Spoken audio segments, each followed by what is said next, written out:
my name's Indy, and I grew up in Dubuque. The reason I think Dubuque is an important thing is just as somebody who's worked with different people in the LGBTQ plus community, and somebody who's offered just kind of resources and networking for providers of people in the LGBTQ plus community. There hasn't really been a centralized location.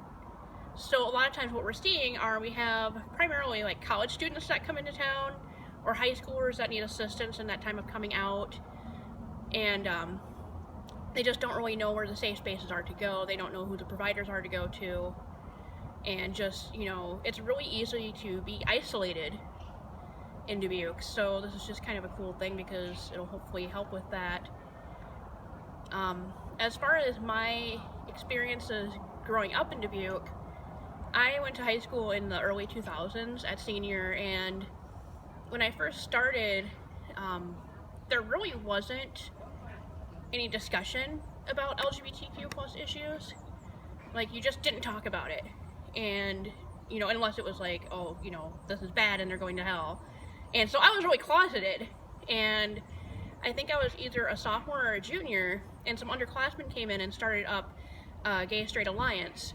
And I joined it as an ally because I wasn't out yet. And I remember, I think it was around for maybe a year or less, and they changed it to a Straight Gay Alliance because the concern was that by having the word gay first, that it would be seen as us kind of encroaching on straight territory and thinking we're better than them, and just how messed up that was, and just kind of this whole reminder of, okay, we've got to put you in your place as a person.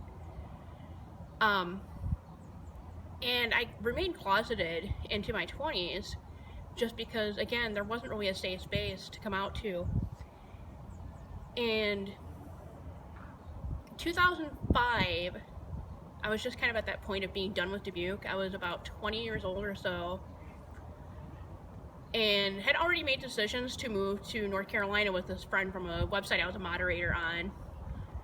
And kind of the final blow for me and just wanting to get out of the city was the city council had voted on whether or not being gay would be a protected status for employment, and they turned that down.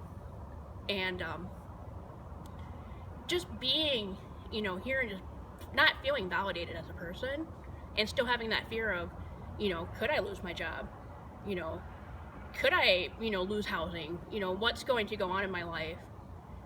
And like within the next year or so, they actually put it through so it was protected, but just that whole experience was kind of a sour one. So it started to kind of come around in the late 2000, like around 2010 or so. It started to become more visible.